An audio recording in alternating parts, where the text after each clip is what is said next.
Rogue Radio. Now available on Mixcloud at mixcloud.com/Rogue Country. Keep it rogue. So please go check out Rogue Radio over on mixcloud.com/Rogue Country. I've been doing some guest DJ spots over there the last couple of weeks. I've been having an absolute blast doing it. If you like this podcast, if you like this type of music, if you like country, if you like blues, and you want to hear new artists you haven't heard yet, head over to that station. I'm really proud of the things we're doing over there. Yeah, how you guys doing? I hope you're having a lovely day. I've been having a blast, and I hope you are too. The weather's been nice over here. We've been going on walks, we've been doing nice things, and I hope you are as well.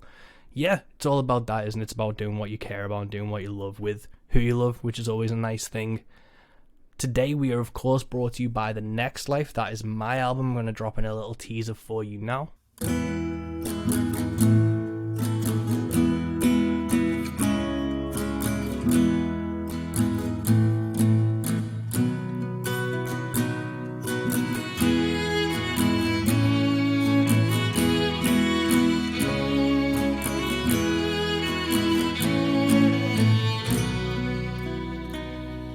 As the fire dies and we say our goodbyes, I hear the ghost of me say, all the battles we lost and the wars that we won go on to define us someday.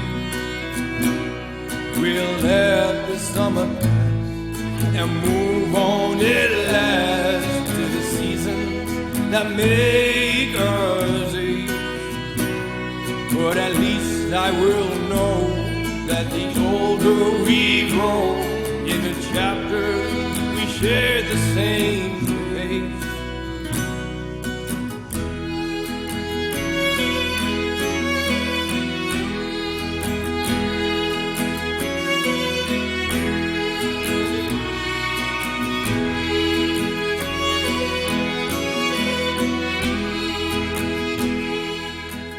And I hope you dig it. I'm super proud of this record. It makes me, it gave me a purpose. Throughout lockdown, it gave me a purpose as a musician to bring an album out that I feel encapsulates where I was at that point and where I am now. And yeah, check it out. It's over on mike333west.com. You can grab a copy if you'd like. If you want a free digital download, hit me up. But we're not here to talk about me. I'm here to talk to other people. I've been having such a blast doing Into the Van, and one of the reasons I'm having such a blast is I get to talk to people like James Reid. James Reid is a fucking phenomenal artist that I first found. I can't remember who shared a video of his, but it was him playing Goodbye Mama on like a porch, and the groove and the lyrics were just phenomenal, and he's just one of those artists that you can't help but be enthralled by. And I've wanted to talk to him on the podcast for ages. We finally got it to happen, and I can't wait to see what this guy does next, because he is a true talent. His album, The Future Ain't What It Used to Be, is out right now on Green River Records. You can listen to it on Spotify and things. We get into the recording process of it, the writing process of it, who his influences are, and it's just a phenomenal chat, guys, so I don't want to keep you too long. So without further ado, this is Into the Van, episode 33, with Mike West and James Reid. Let's do it. Welcome to Into the Van with me, Mike West. All right, brother. Thank you. But cool. So we're rolling, and I've been really excited to talk to you, but I'm also dreading it because I've only just got Goodbye Mama out my head, which has been stuck in my head since like September of last year. Oh yeah. Yeah, man. It's just been like your style and your sound. It just has this groove to it that I've hardly heard on anything else really. It's got that kind of like Delta blues, Sunhouse rhythm to it, but it's just an evolution. What were your early Thank you so much. The Delta blues, the country blues, that's a huge I just have that in my bones, But the early influences would be kind of like a lot of people with classic country, like Hank Sr., Merle Haggard, and Waylon Jennings, the kind of cliches these days, but that I was definitely both sides of my family. I was talking to my buddy Lance last night. We was having some beers and we just talking about how early classic country has been embedded in me since the beginning of time. Like when I was a young tot, so that was always in my blood. And then I like a little bit of everything, but yeah, I got really big into the blues, and then I started learning like Townes Van Zandt and Blaze Foley and like Steve Earle and Justin Townes Earle, Guy Clark, just a whole nother level of the stuff, in my opinion, like that songwriting. And then of course you could probably hear Justin Townes Earle, but he kind of did the same thing I did. Went back and really studied the country blues, and the style picking. You gotta love it, it's not everybody's cup of tea around here, but yeah, I've kind of just meshed all that together. It's the classic country with the bluesy type stuff. And what was do you remember when you first picked up a guitar? What was like, I want to be, so-and-so? Or when did you actually start picking up a guitar and start writing your own stuff? Well, it's funny. The guitar is different from the songwriting. Like I remember writing songs in my head ever since I was like 6. I've always had those words playing in my head, and I was always hanging on. Had a pretty good internal rhyme. Just hear something and just automatically rhyme something with it. So I've had that pretty much my whole life. And I remember like writing, like making a fake guitar when I was like 6 or 7 out of cardboard. And I'm actually writing a song about that. But yeah, I didn't really pick up the guitar till I was like 19. So I think I got my first one at like 16, and then pawning it to go like play pool. And like I never took it serious. And I think it was like 19 or 20. It's when I really sat down and learned the G, C, and D and old like gospel songs and stuff. So yeah. So it's I was kind of a late bloomer, but I always knew that I like to play with words, and I'm all about songwriting. And like I was reading the Hillbilly Hippie review. They did an artist spotlight on you, and they talked about how you kind of commiserated over you kind of commiserated over the notion that you were tormented by words. Like, what does that kind of mean to you, and where do you find yourself like, trying to struggle? Like, not necessarily trying to struggle, but when you have these words and things, what is that's going through your mind that kind of you're trying to fit this all together? Okay, that's a good question. I've tried to be like a normal and try to ignore the words in my head, and it's always torturing me. But it's even more torture when you try to ignore it. So it's like it's a battle. But yeah, I finally embraced it the last year or so, and it's I'm getting good at it. I'm getting good at learning what to do with it. So it's not as much torture as it used to be. But there for a while, it's just you have to go sometimes you have to go in a dark place to really find what you're trying to say, So yeah, it's a double-edged sword, and sometimes I wish I could be normal and not have like hang on to everybody's word and be so sensitive to every thing around me. But yeah, I think it's a beautiful curse, there's beauty, but it's definitely still torturous sometimes if you're really trying to take the song serious. I think it's some of the most torturous feelings, but then once you create something, it's the most beautiful thing, Yeah, I know. Like sometimes I get caught up in like something happens where I feel like sad or emotive or anything, and I automatically start trying to piece together like lyrics or like a phrase that kind of like and I don't know if it's my subconscious trying to make sense of it, and the only way it kind of makes sense is to try and write it down in a lyric. So then I have to like kind of be like, no, I just need to feel sad for a bit, but it's still like you'll still try and get a couplet or something out of it. And it is an interesting thing when you have like those feelings and those words always floating around to then try and put them down and use them in a cathartic way. Right. Yeah. I'm the same way. We're brothers in that sense. We're songwriters and we're both musicians. But yeah, it took for years. Like I was kind of confused I didn't know how to actually manipulate it to my, to make art. So I always held on to those words, like you're talking about, feeling a certain type of way, but never could. But I actually had to quit my job. I had a little bit of money saved up. I actually had to quit my job to really hone in on it and really figure it out. I just never gave it that time, and it was torture. That was a torture in itself. But yeah, I'm getting, I'll keep little words written down, or I'm sure like a lot of people do that, or just in your head, and it just usually takes that one line of an inspiration for something to get the ball rolling, And like you're saying you quit your job to pursue this more. When was like the deciding factor that? When was it like it clicked and you were like, I just have to focus on this? Was it like you were starting to get, more gigs, or was it just I need to focus on the songwriting and that will lead to those shows?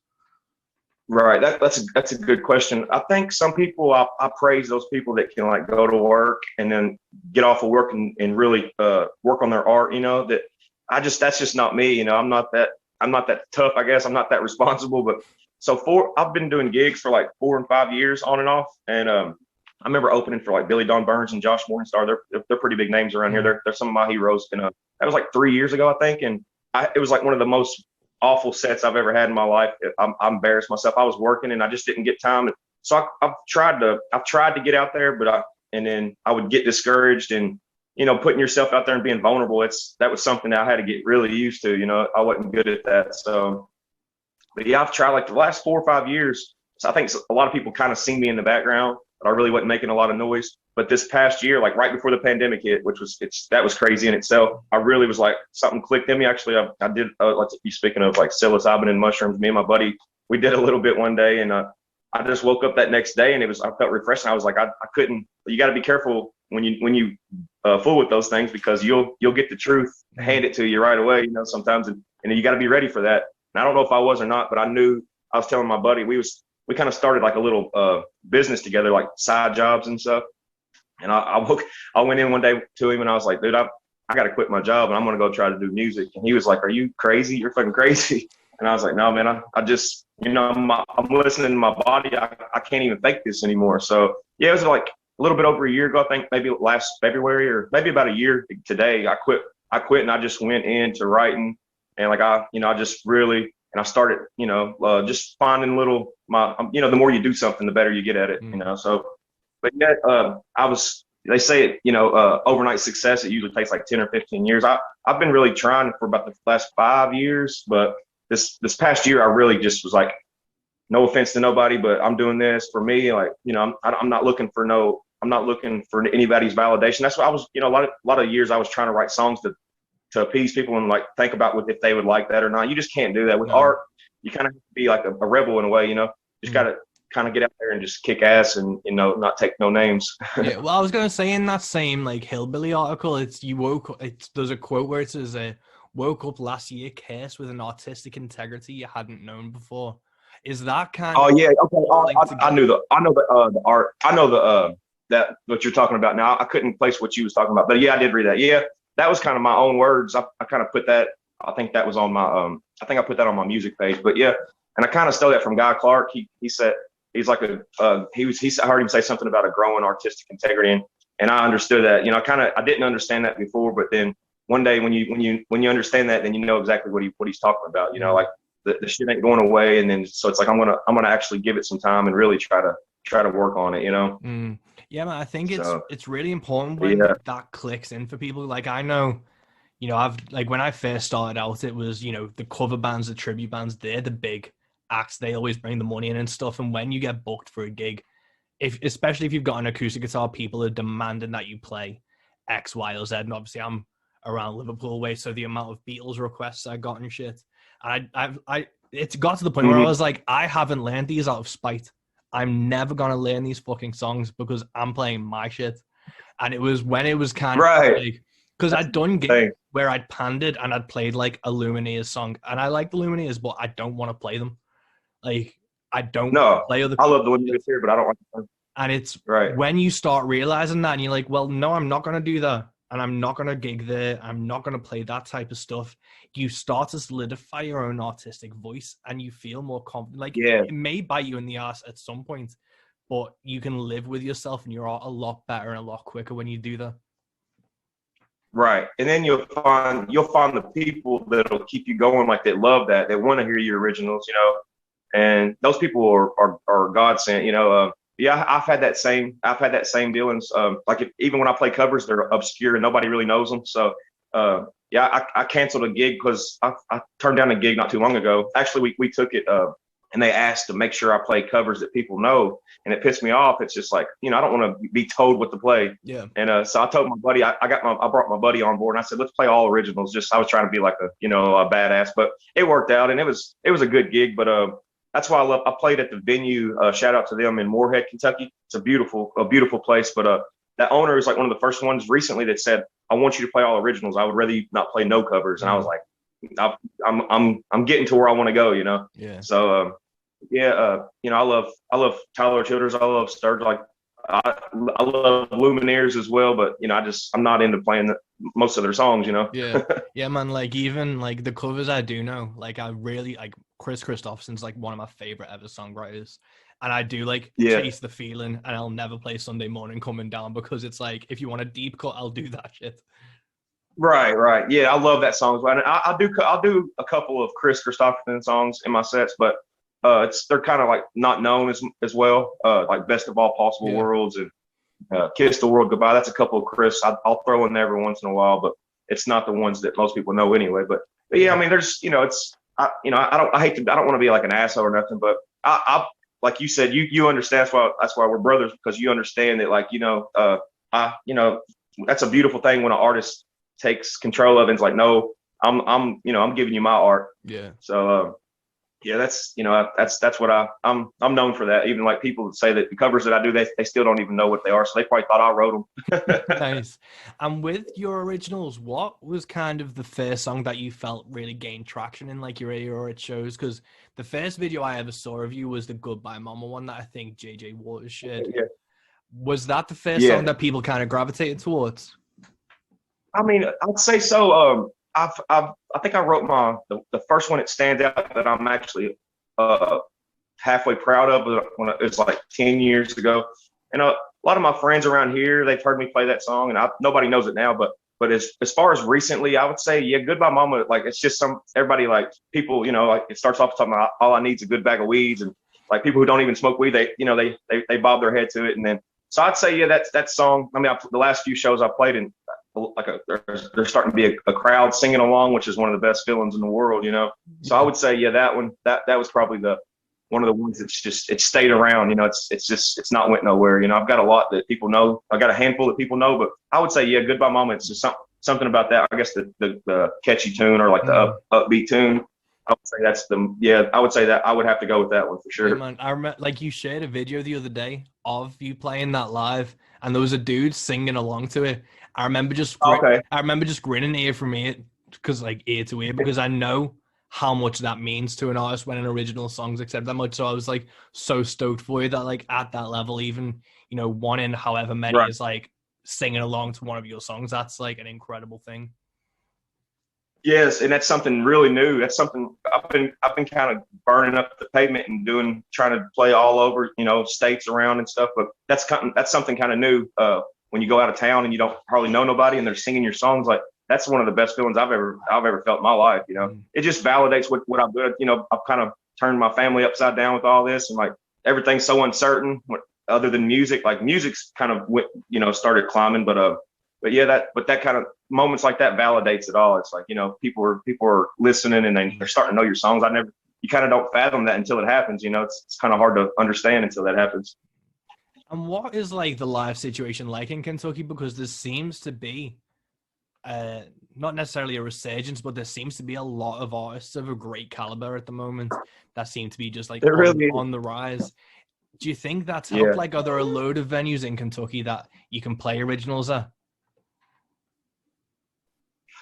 There is. I know that I'm starting to learn the ones that are that way, but there is something special going on right here, man. Like, I've played in Tennessee, Ohio, West Virginia around, there's a lot of great talent around there.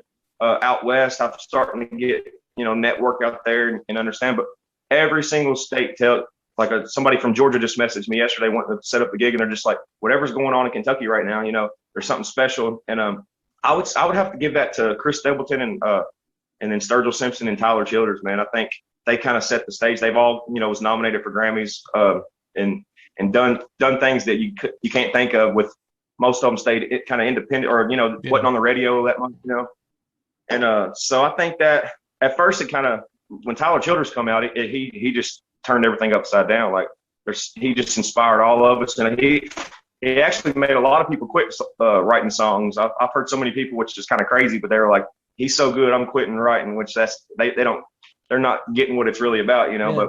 But yeah, that's crazy, man. It kind of got stagnant there. I'm telling you, like, I literally, like, I know like 100 so-called songwriters said that, and I was just like, dude, you don't understand. Like, You do it for you. You know, Yeah. you can't. It's not a. You Like can't compare your art to somebody else's. like I know Towns Van Zandt exists and existed at some point, so you know Right. that is Right. like enough to never pick up a guitar again if you really want Right. a reason to. Exactly.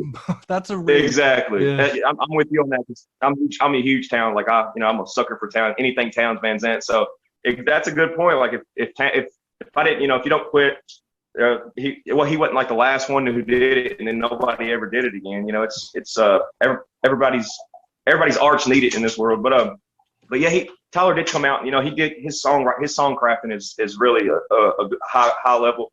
And then it got stagnant around here, and like nobody, it was like everybody was gun shy or scared to come out with stuff. But then I remember thinking, I was like, I'm gonna take advantage of this because I was really, coming into my own. But then something happened through the pandemic, man, and there's just, I think we are all starting to inspire each other. So, but yeah, there's like a huge scene right now going on, and it's a beautiful thing, and I'm honored to be a part of it. Yeah, man, because the Kentucky scene is what's inspired like me and Josh Bettis and folks in the UK to like start trying to actually carve things out. And I've talked to a fair few people from Minnesota, and the Kentucky scene is kind of spoken within such high regard because, you've got yourself, Walter Barr, Katie Meadows, Lance Rogers, Logan Halstead. You've got a stable of fucking phenomenal artists. Yeah.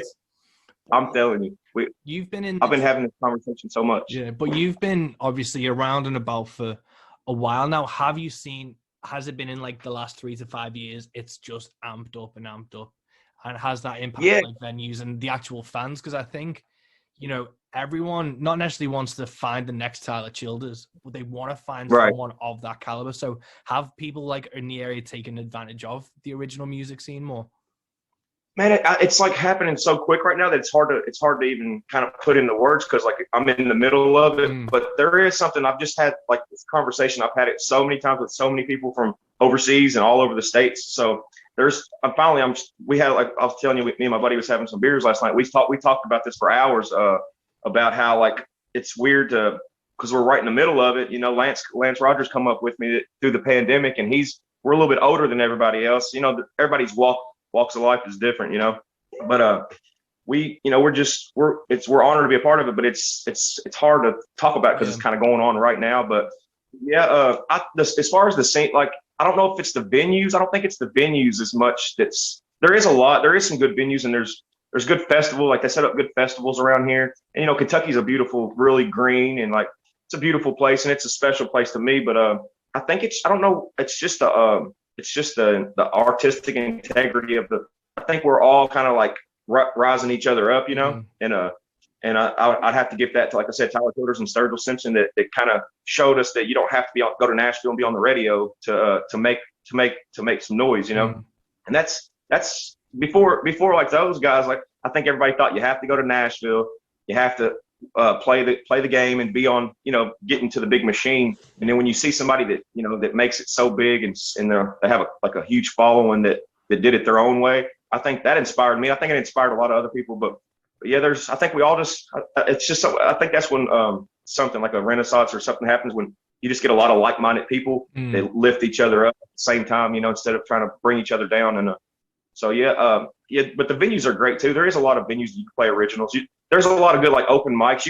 There's probably a place every night you can go and play your songs original. So I guess to me that's something normal, but it might be special around here, but there's always a place, open mic there's a crowd there to listen to your originals if you want to play. So I guess that is it's all of that together makes it special, I believe. Cool, man. And like I have no concept of space or distance when it comes to America, but with you guys in Kentucky, how far away are you from, say, like Katie or Walter or the other guys? They're all just like an hour and a half, 2 hours, a couple hours away.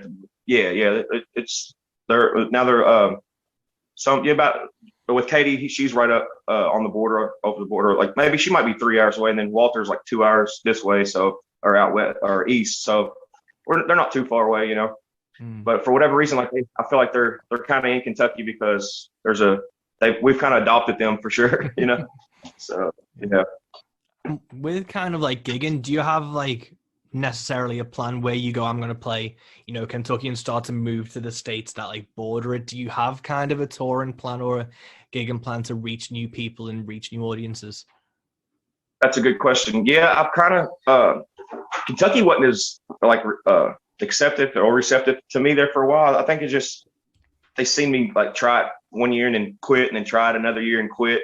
So I think they gave up on me around here, which I know to each his own or whatever. But so I've kind of started getting fans from out of states around, and it kind of brought my people around here on board or whatever. But yeah, I just was like, right when stuff started opening up late last year a little bit, I would try to go to Ohio as much as I could, West Virginia or Tennessee. Now we're going out. Me and Lance Rogers, we're going out west in May. In May, we got a little west tour we're going to do. So, but yeah, that thought was in my head to try to go out and expand around. So. So yeah, we're going out west in May. We're going to end at the Mercury Lounge. It's a pretty cool. It's like a prestigious place. A lot of my favorites. Is that Tulsa? Yeah, Tulsa. Yeah, Tulsa. I got in one of the "Don't Let Your Cowboys Grow Up to Be Racist" tops from there. Yeah. I'm hopefully they get some more of those. I dug that shirt. Yeah, that was a cool shirt. But yeah, I've been wanting to play there for a couple of years. And it's hard to get into places like that. But yeah, that I forgot to mention Indiana. There's a place called the Red Bicycle in Indiana. It's great. It's a great venue. I opened for the rock band Them Dirty Roses recently, and I got so much attention and like so much love, and people messaging me after the show. So just little moments like that, and it was one of the best nights of my life. But you don't think at the time, you don't think that you might get a handful of people that's going to follow you, and then you look up and go to Ohio and get that same man. You look up and you just got people from all over. That's so it's just. It was in my head to do that, but I just kind of just started doing it, and not even, just anywhere I could go. Josh Morningstar, to go back to him, he always said that play anywhere that'll have you. If you can get there, just play anywhere that'll have you. And I've really kind of stuck to my guns on that. The pay's getting better for sure, but somebody asked me yesterday, $100 gig, and I was like, yeah, I'll do it. I know everybody talks about the $100 gigs around here, like that's like the cliche thing, but but I just remember, I don't want to get big headed. I just want to keep putting my name out there, and I think that pays off with anything you do in life. If you can get there, you don't want to break yourself, but if you can get there, even if you come out negative, like if you had to pay your own gas to get there, that was my game plan, just to get out, and just get out and play anywhere that's going to happen. So I think there's something to be said for that. Yeah, man, it's like swings and roundabouts, because sometimes a venue might only be able to offer you a certain amount, but that venue has a great crowd or a great reputation. So you do the math in your head to be like, that will balance out. Well, if it's a shit gig for $100, you're like, that's not worth it to me. And it's all about like learning which ones to say yes to, even if it is slightly like different. Like I remember that is so cool. Like I drove up to Aberdeen, which is like 6 hours away, for 50 quid, because I'd be opening for a Pee Wee Moore, like Cecil Allen Moore, and I was like, okay, yeah, that'd be fun as fuck. Like, let's do it, because especially in the UK, we don't have that many country music gigs, so I'm always willing to try. Okay. Further, I remember, cool. Yeah. Like Jason Eady came over and he only played London, and I really wanted the support slot, and I messaged the promoter, and the promoter had actually been recommended me from someone. And he was like, I didn't think you'd drive it because it was like 4 hours away. And I was like, I'll fucking drive it down, like to do that type of gig and to get that type of. Like, yeah, Jason Eady, I'm a big fan of his too. Yeah. That's great. And you get it. Now I will say I have to talk shit about a lot of people around here. Like they're quick to like say no. In my head I'm thinking, see, that's what I guess that's the difference of us, because. I'm trying to build something, and that's an investment. Like Jason, he's even big. He's big over here. I'm sure y'all. He's got a following over there. But I would have done the same thing. I would have drove 4 hours to open for him or played with him, for free. But yeah, you're just putting an investment in your art and your what you're trying to build. That's some of those shows, some of the biggest shows. I kind of took it for hardly nothing. They said the budget's not there, but you could open for it. And I was like, yeah, let's do it. And it paid off. It definitely paid off. So a lot of people kind of get spoiled pretty quick. They're like, it don't pay, or it's you got to drive, and I'm always going to be the one that's just going to get in the car and just and head and go and just see what happens, you know. Yeah, definitely, man. Because like a pub gig can pay well, but everyone's drunk, no one's paying attention.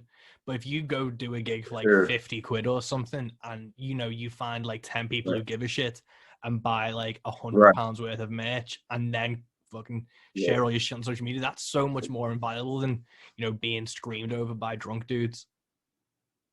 Oh, for sure. For sure.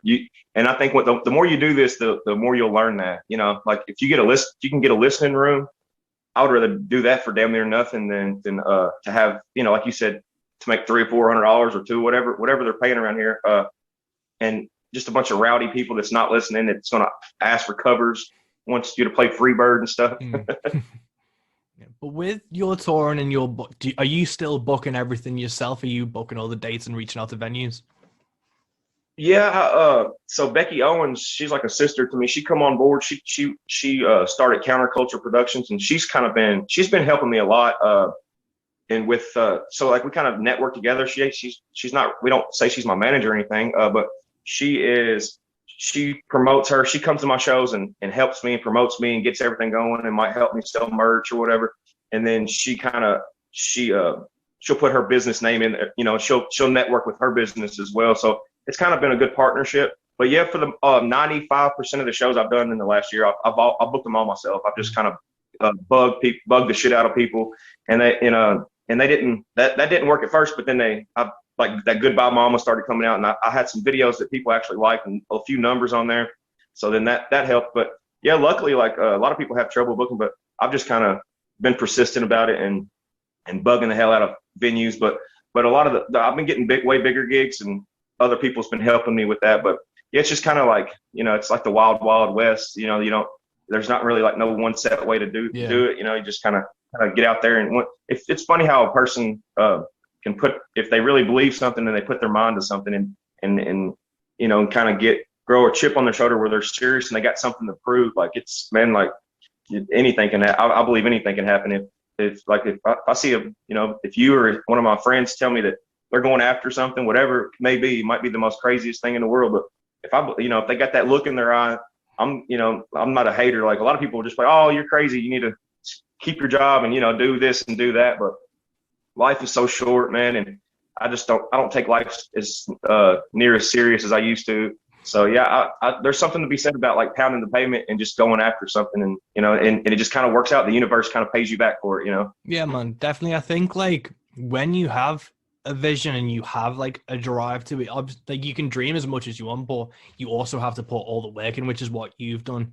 And it's what like I've done with all like the stuff I've been doing, but it is, I don't know. I love all you're doing. But I don't know if it's like, a lot of people say out of love or a place of like caring, where they're like, don't do that because you need to be safe, you need to have a job, you need to do that.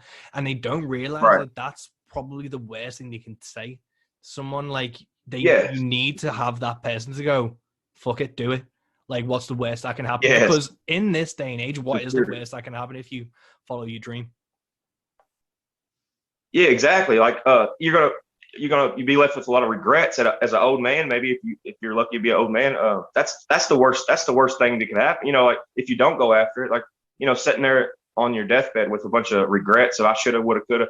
But you know, I come from a family, like I love both sides of my family, and I think there was a lot of talented people in my family, but nobody was ever dared to dream, you know. And not just my family, but a lot of my friends' families, and like I've not known many people that was that brave to go off and try to do the impossible, you know. So I think that was always in the back of my head growing up, and I always felt like, you know, I knew I wasn't a 9-to-5 type of guy. I tried to fake it for as long as possible, you know. But yeah, there's I think just like seeing my nieces and nephews and my children, and there's nobody in our family from generation after generation that ever dared to do anything great like that. And so I think that I took all that into consideration, and a lot of mushrooms and a lot of thinking and a lot of just finding, you know, looking for answers, reading the old philosophers, you know, I was just looking for some answers in life, and it brought me right back to music, you know, because I quit there for a little bit, but it all circled right around the music. So was there any, like, obviously seeing your family and things, was there a defining perspective or a defining moment that you were like, I need to take this with all hands. Obviously, with like mushroom trips are so beneficial, and everyone should do one at least Yeah, for sure. a couple of times in their life. But was there Yeah. like a time where you were like, I just need to do this now? Yeah, it all kind of was like, because like I said, I quit. I had writer's block forever. I was telling you, I always have words, but there was a time like a year and a half that I had writer's block, and then I tried to start my business with my buddy, and then my grandmother passed, and me and her was real close, and just life was kind of just changing. So I started looking for answers, and I still decided that I wasn't doing music. I hardly ever picked the guitar up, and this wasn't that long ago, maybe like a year and a half, 2 years ago. But I just did a lot of reading and like a lot of studying the greats, and something, yeah, it all like I was coming full circle in my life, not even thinking about music. And right when like I was feeling confident in who I was becoming, and just I felt wiser, and it just took me right back to music. But yeah, there was a moment, like I said, I quit my job, so I was definitely serious about it. I was making decent money, and I remember telling my mom and my sister and my dad that, and they thought I was crazy. Like they didn't even say you're crazy. They just like they was speechless. There was no answer at all on the other end, and that really pissed me off, But now it don't. It just I realized that it is kind of, it's hard to fathom. It's hard to take in. Like when you're like, you got they're used to me working and being this certain person, and then all of a sudden I'm telling everybody. I told my friend I quit my job. I told my family that. I was like, look, I'm going to go chase this music thing, and I'm going to do it serious this time. And they've already seen me try it a couple times before, so But I was like, I'll give myself about a couple years before I can maybe start making decent money. And it's actually happened way quicker than I was expecting. But yeah, there was something that, as far as the day, I don't know if it was an exact moment. Now there was actually there was a moment that I went out with I was doing that business with my buddy, working my ass off. I was leaving, and it was dark, and I was getting home and it was dark, and there was like a little birthday party my cousin had, and there was all of my nieces and nephews. And I looked around, and I was like, I don't ever see these kids. And I was trying to do that construction business or whatever. And I was already thinking about music. And I think that was the defining factor. I was like, I want to give all the young people in my family somebody that they can at least say, my uncle or whoever tried to get out there and do the impossible, So that sticks in my head a lot, being at that birthday party and seeing all my kids and nieces and nephews. I ain't seen them in forever. And I was like, you know what? And I was already contemplating music again. So there was a couple moments now that I think about it. I haven't really thought about it in a while, but yeah, there was maybe not one exact day, but there was a couple weeks, about maybe a month in there where I was just really thinking about doing the impossible. And then the words started coming back to me, and and it's fun. It was fun again. So yeah, man, I think that's that's my story as far as like really taking it serious and being like, I'm not putting my art in anybody's hand anymore. I'm not looking for validation. You want everybody to love what you do, but one person, artists are sensitive, and one person could like crush your soul with saying something, and they don't know that, like people. That's why I'm real picky about. You're not even the bullshit they play on the radio. I can't stand it. It makes my stomach turn between me and you. But I'm never gonna I'm not gonna shit on nobody's art. There's a platform for everybody out there. But yeah, I just it's a beautiful thing when somebody can just decide that they're going to do something and actually go do it. And I think a lot of people feed off of that, Yeah, man, it's definitely inspiring. Like I remember, like before I started getting into this seriously, I was in a job that I fucking hated, and I was like coming home every day just miserable to the point of like tears. I was just like, what the fuck am I doing?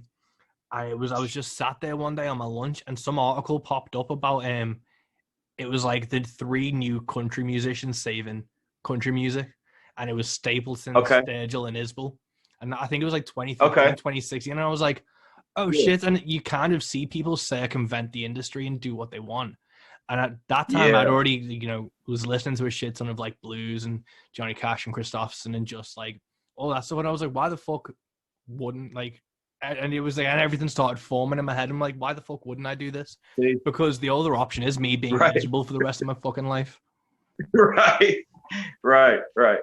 Yeah, man, I remember that article, and that article inspired me too. I remember the three big dogs. What I was gonna say, but yeah, that's For sure. I can tell, look at you now. You got road country and like, you're doing the podcast, you're playing your music, you seem happy and at peace. There's a peace when you start chasing that, there's like a peace from within that comes that you never felt before until you start actually going after that, Yeah, man. So, and like, I don't know about you, but I got like asked stuff where it was like, they'd be like, what are you up to on the weekend? I'm like, I'm doing a gig Friday, the gig Saturday, gig Sunday, come home Monday, gig Tuesday. And they were like, why? Like, are you okay? Are you going to rest at any point? Like, why would you do that? And I'm like, why wouldn't I do that? It's the thing I love to do the most in the world. right. Like, it's not a chore man. for me to have to drive like however many hours to do a gig. I will do that every goddamn day. It's a chore for me to have to come into a 9 to 5 every goddamn day. Fuck yeah, dude. You preach it, brother. For sure, man. Like exactly like, anytime I ever, like, I'm like, fuck, I don't get a lot of sleep, or I'm going and going and going, but driving down the road to another town, meeting new faces, and like that feels like you're actually living, like there's a beauty to that. And, it can get a little rugged at times, but I always remember the back of my head, like you said, like, why not? Would I rather be at that shitty job in tears, like you said, because I've been there many times at jobs like that. So like people, a lot of people are never going to get it and understand that, and that's okay, I also think a lot of it is you see the mainstream way that music's presented, and you see that like the big way for people, or the main way that people get famous, is like the Adele or the Ed Sheeran way, which is like they're dead small for a minute and then they blow up and they're doing stadiums, and people think it's like a feast or famine situation for musicians, not knowing you can make a living and a career, with a few thousand people knowing your name. As long as enough people give a shit, you don't have to be selling out stadiums. I remember a lot of people kind of view success as being like on The Voice or like that type of thing. And there's so many different avenues. And for independent musicians, that's what I really dig about yourself in the Kentucky scene, is it's independent musicians helping each other to create a scene and support themselves, which is an invaluable thing for the world to see, I think. For sure, man. You said it. You said a mouthful there. Like, everybody thinks that doesn't know that you gotta go. Like, I still get like almost every other day, go to The Voice, go to The Voice, go to American Idol and shit, And it used to piss me off, but now I get it. Like, I told one of my mom's friends said that the other day, and I know it's a compliment. Like, it's a odd compliment to me, but I told her, I said, I've already made it. Like, I'm out here playing. I'm making my livelihood off of music, and of course, it's not near as much as I was making, but it's still, there's a beauty to that. And I told her, I was like, I've already made it. So, I was kind of being a smart ass, which I was being truthful too, but yeah, everybody that doesn't know thinks that you have to, the big machine in Nashville, or like play stadiums, but I've been finding that out. There's ways to make money. Like, you can still make a pretty good living, with merch and just finding ways and networking and just, and the gigs slowly get a little bit more and more. But yeah, I'm not in it for the money. Like, I'm not a man of money anyway. So like that's never gonna run me. So like, I feel like I've already made it. Like, I've been trying to do what I'm doing now for the last 5 years, and I've never had no luck at it. So like, but yeah, there's a beauty to that, man. Just people that's out there, like you said, independent, and like we're all supporting each other, and we're making shit happen. We're not, the majority of us, or maybe none of us, are ever going to get on that big stage, and that's okay with me. I don't think I would be good on that, in that platform anyway. I don't know, but yeah, you can definitely make a good living being an independent artist. Is there any like career goals that you like wanted to take off that you have? Like, obviously you've like got the Mercury Lounge like coming up and stuff. Is there anything been in your mind that's been like wild enough to think about? Because I know like my Wembley Stadium moment is there's a venue in Manchester called the Ritz, and that's where I've seen like every band. Like, I don't give a fuck about playing Wembley. My goal is to play there. Right. Is there anything like that in your head? Oh yeah. Exactly, dude. Like, I'm from Lexington, Kentucky, and there's Rupp Arena. Like, I don't think I'll probably never be in there, but like, there's Manchester Music. I've kind of like crushed all of them. I need to go back and like set some new goals, because like this shit's happened so fast. Like the Mercury Lounge, Red Bicycle, those venues, I tried to reach out to them, and that's those, I tell you, I reach out to all the venues and try to set up stuff, but you can't do that to those type of venues. You gotta be like a national act, and you have to be this certain level, So I remember reaching out to the Red Bicycle at the early on in the pandemic last year, and it's in Indiana, and it's like an 1830 building. It's a pretty venue. And then fast forward like a month ago, I played it, and it was a sold out show. and it was kind of overwhelming and surreal when I stood up there and started playing my first chord. I was like, this ain't the pub where everybody's drunk and shit. Like, this is something real, And with Mercury Lounge, like places like that. But I played Manchester Music Hall. It's in Lexington. And Arlo McKinley, are you familiar with Arlo? He's big around here. He was playing the Borough right across the street, So yeah, so like I've kind of crushed everything. I didn't think it was going to be this fast. So like I need to go back and like reassess my goals and set some higher ones. But yeah, like I'm gigs are just, when you, like I say, when there's something about when you're really serious about getting out there and pounding that pavement, it's the universe just has been paying me back tenfold. And so like a Manchester Music Hall and like setting up a tour to go out west and playing in different states and getting people actually singing my songs. Like all those have been dreams of mine. And it's just, it's coming to light, which is, I'm like a kid in a candy store.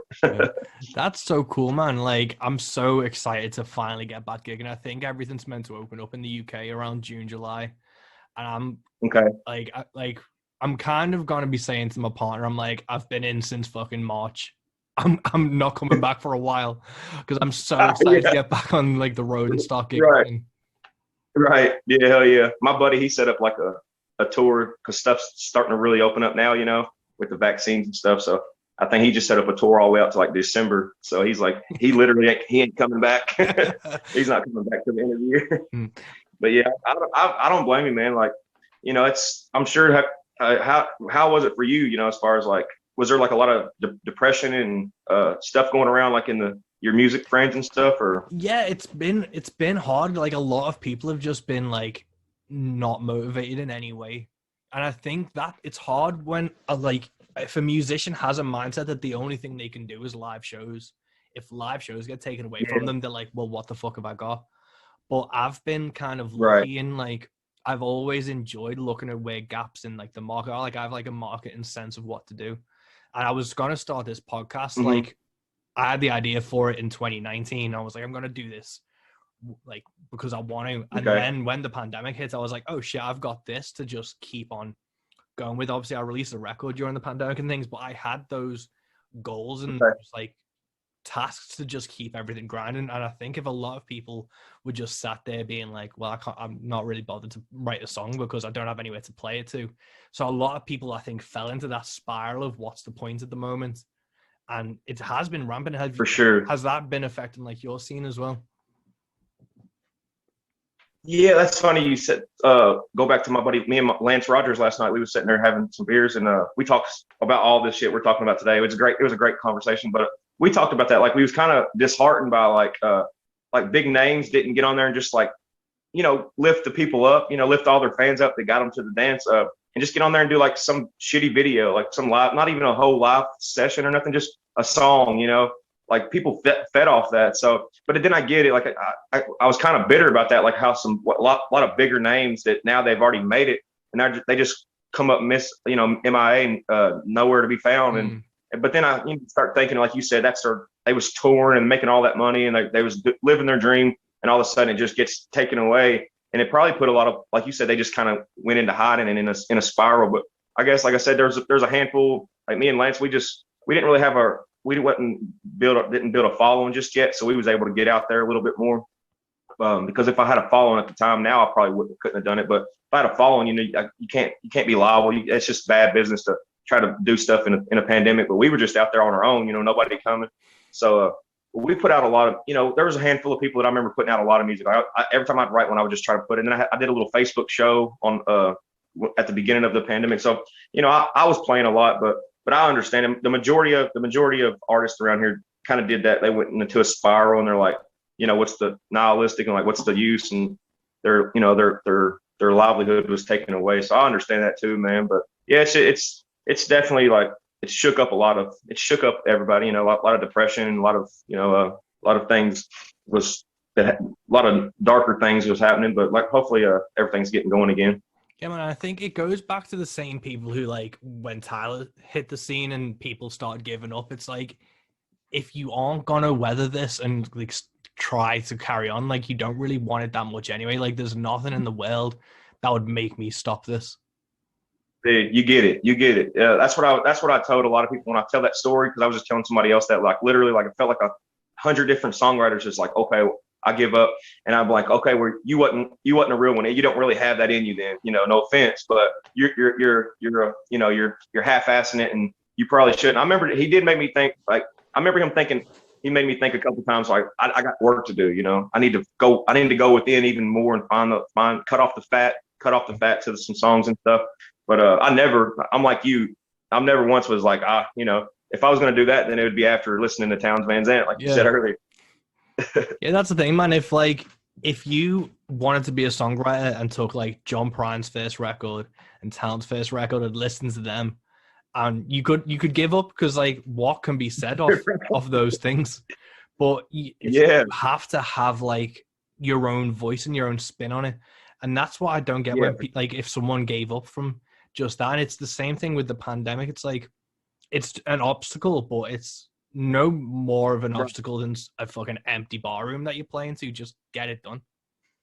Exactly, man. And that's why we would get along if we was hanging out, man. Because you get that, it takes that certain type of strength inside to get it. Like, nothing's gonna stop me from doing this until the day I die. That's why, look, you started the podcast in the pandemic. You started that this past year, right? Yeah, man. The first episode came out in March last year. I'd started recording in February, and then I had enough of a backlog that weathered me through the initial lockdown, and then I started reaching out to people online and stuff. Okay, cool. Yeah, well, we kind of have that in common, where in a pandemic we're starting to be innovative and do new shit, so like, maybe we're just crazy, I don't know. Yeah, it's just like, I talked to my partner about it, and it's just not an option to not do it. It's not an option to exactly. Yeah, exactly. Yeah, but exactly. It's simple. Yeah, with, like, you brought out the record featuring What It Used to Be. Was that December? Was that? I can't remember the exact. November. What was the reaction like to that when it came out? Because obviously you released it during the pandemic. Like, was right? Yeah, there was a lot of it was kind of weird releasing music in a pandemic, but I got a lot of. That's the first one I've actually ever. I have an old one on Bandcamp that I love the songs on there, but me and my buddy did it, and it makes me cringe sometimes. We just threw it together in his basement, but even this one, we kind of threw this one together pretty quick. It was a pandemic, and it was early on in the pandemic. I think we made it in a couple months prior to that, but yeah, I mean, it's a lot of people, it's raw, and it's like singer-songwriter. Hopefully I'll be doing another one later on this year with a little bit more full production. Yeah, hopefully a little bit more full production and an LP instead of an EP. But yeah, I get a lot of people dug it, and I've had a few people reach out, and they've gotten several copies. But yeah, it was kind of weird putting music out in a pandemic. But I think that's exactly what a pandemic needs, is art, and putting stuff out like that. Yeah, man. Kind of, what was your approach to the featuring What It Used to Be, like, with that writing? Like, I remember the Cadillac and Butterflies, the opening line for that's just brutal, and it's so like poignant, and it just grips you. Like, was there an approach to like the 7 songs that went onto that record? There wasn't. I didn't have there wasn't a plan of like a CD, like the whole CD being kind of like thought out as far as they have something in common. I do want to do one of those, like the Redheaded Stranger CD, like the Willie Nelson CD, Redheaded Stranger. It tells like a whole story within the CD, and that's one of my goals. Speaking of goals, is to like, I would like to do a CD so good like that they make a movie on it, instead of they make the movie first and then you make the soundtrack. I would like to make something so good on a CD that it's inspires somebody to possibly think about making a movie. But with those songs, I just went through. I was writing so many damn songs at that time, and I just went through, and I was like, it's so hard to pick, narrow the songs down to which ones you want. I still second guess it. I think we all can relate to that whenever you're picking the songs to put on a record. But yeah, with those, I think I picked the ones that I took the most time on, and I felt that creative, whatever it feels like it's coming from, another place. Sometimes, like, you don't even really remember writing it, I was getting in zones on those. Most of those songs, I would just get into like these zones, and it kind of just creates itself. And you wake up the next day, it's like, fuck, did I write that? Like, I don't even remember really. It's something coming otherworldly. But yeah, with that Cadillac and Butterflies, like I was reading a lot of Charles Bukowski, man. He's one of my favorite poets and short story.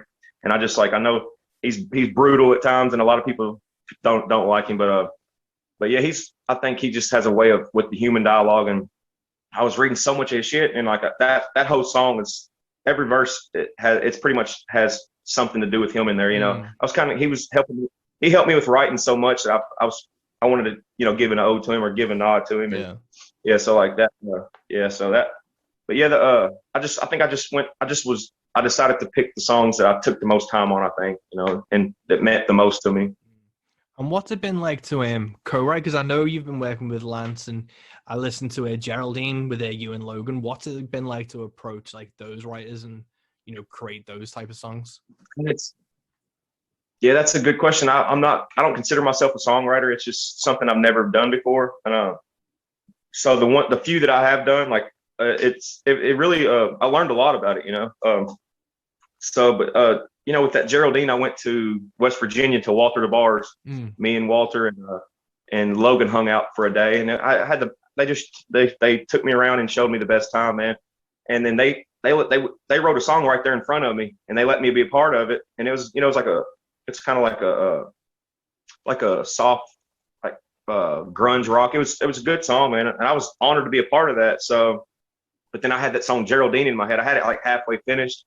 And I was like, well, boys, since y'all let me be a part of that, if y'all want to be a part of this song. So I just started playing for it. And then Logan started right away. He wrote the verse and the bridge, and then Walter finished it with that last part. So that just kind of happened organically. Like we didn't really plan it. I just kind of was I figured I was going to go home and finish the song that next day, because I had half of it finished. But so that just kind of happened organically. And then Lance, we just wrote our first one last week. We wake up and it's like 10 o'clock in the morning, and he's like, I'm writing this song, man. I think it's a good one. And we've tried a couple times before, but nothing come about it. And I threw a verse in there real quick. So that kind of was organic, just out of nowhere. And then I wrote Baby Blue Lies with my friend Lissa out of Alabama. And that kind of like, it's kind of like this weird thing that happens. I'm not one like, in Nashville, they'll have like at noon or at 1 p.m. they got to write. And then at 2:30 they'll have a write. And then at 4 o'clock they have a write. And that's definitely not me, So it's just something. I'm the type that has something special has to be there like that. Just both, we're both inspired at the same time. But I don't know. I look forward to doing more writings, but I don't consider myself a co-writer. It still feels weird to me, because I like to, like when I'm writing songs, I like to go into this place that I feel weird. It's like I like to be alone, to be honest with you, like in solitude and just start thinking and like being vulnerable by myself. It's easier than doing that with somebody else. But yeah, I think that Geraldine song come out pretty good. I play that at almost every show, and the handful, Wine in a Barrel I wrote with my trucking buddy, Kobe Langham.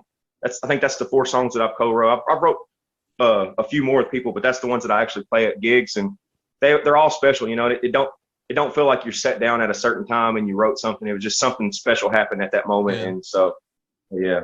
Cool, man. Well, like you've got a record coming up, like you working on that. Is that something you've got the songs written for already? Like, is Memphis to Atlanta a new one? Because I saw that video on WB's showed the other. Yeah, that's a did you say that was, if that's going to be on the record or not? Or yeah, is that going to be on the new one? Or I don't know. Would you recommend it? I got like so many songs. Okay, for sure. Yeah, the finger picking part, like the quick intro, and then the stabs of the chorus. Again, it's right. You have such an undeniable groove that I don't hear in anyone else, and that cool, song man. is the same type of groove and the type of like swagger that I think encapsulates like your sound without it being cool. I think so cliched. Too. I appreciate that. Yeah, I appreciate that so much. Like the way you actually took the time to describe that, and it meant something to me. And just instead of saying you like the song, which that's cool too. But yeah, that I think that does kind of sum up what I am, and that's like the first song that I actually started picking a lot more. Like I got a weird style of picking. I've always been a thumb picker. I cannot hold on to a pick to save my life.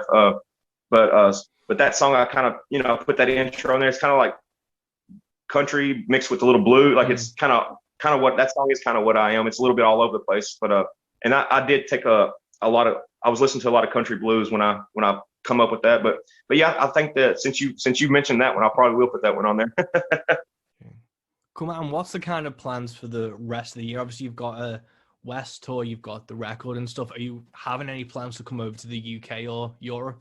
Yeah, that's actually, speaking of a go, I did conquer the majority of goes because I wasn't, now I got to go back and make some bigger ones. But I always said like that. One of my ultimate goals is to come out to go to do a European tour. Like I just see like all my favorites have do it, and they always talk great about it and like some of the best moments of their life. So yeah, man, maybe we could get something set up. But yeah, that's definitely.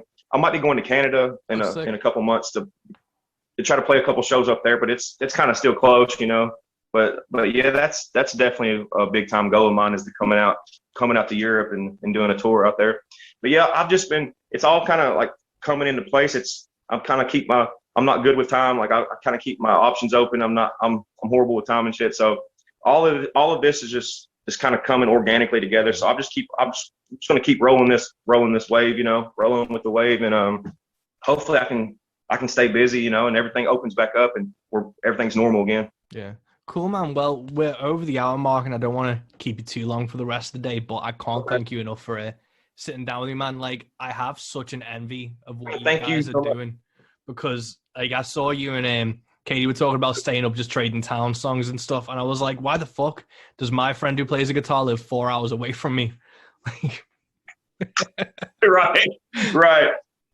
Real quick, I got 2 questions for you before you get off there. Did you ever think about coming over to the US when everything opens back up? It's the dream to come to the US. Like at the moment, what I'm kind of stuck with is obviously, about Brexit, where the UK shot itself in the foot and left the European Union. So that means that touring over into Europe now might be as costly as going to the States. Because what used to happen was I'd literally just get in a van and drive there and then just gig. No, I never got stopped at a border, never got stopped on the ferry, and it cost me like 200 quid to get there. And I've got a camper van, so I just sleep in that. So I don't really care about like lodging or anything. So if visas and things come into play of that, then I will be like weighing it up to be like, if it costs me $3,000 to go to Europe and it costs me $4,000 to go to the States, I'll go to the States because I've never been. Right. Well, we have to get you over here at some point to do. We'll set up some shows and stuff just for the experience, if anything, And then the last question I had: are you a Darren Till fan? Your accent reminds me of him. I know he's an MMA fighter over there, Darren Till. No, I've not heard of Darren Till. Is he? He's like an MMA. I follow him on Instagram, and he's a freaking character, man. Yeah. But y'all's accent are the same. Is it Liverpool? Yeah, so I live over the water from Liverpool, so I'm not super Scouse. But if people don't know where I'm from, they assume I am Scouse. Yeah. But then people from Liverpool just say I don't have that accent. What, Darren Till? British mixed martial arts. No, you definitely have it, dude. Yeah. You definitely have that certain type. It's not your average English accent, which is it's cool as hell. People love it over here. Yeah, no, I've just Googled Darren Till. He is from Liverpool, so yeah, he is close to me. Oh, okay. But yeah, I figured you was around from Liverpool because I hear him talking on Instagram all the time. He's a fucking character, but yeah, he has that same type of sound, Yeah. Which is cool as hell. Yeah. But yeah, man, maybe we can set up something. You can come over here and then I can get over there at some point. 100%, man. If you need any help getting over here, like anything I can do to help, that definitely. And fuck the shows. I want to hang out with you and trip shrooms and just fucking play guitar for a while. Hey, it's open anytime around here, brother. And that was, of course, James Reed on episode 33 of Into the Van, Into the Bag. Thank you so much for listening. I had an absolute blast with this. Please check out James Reed. He's touring all over the States now. He's going to be in Kentucky, and just follow his Facebook page for all those dates. Keep an eye out for mine and Luke Hendrickson's UK tour across April and May next year of 2022. We can't fucking wait to do it. We hope to see you there. Keep supporting the things you love, guys. Keep doing what you're doing, and have a good day. Peace.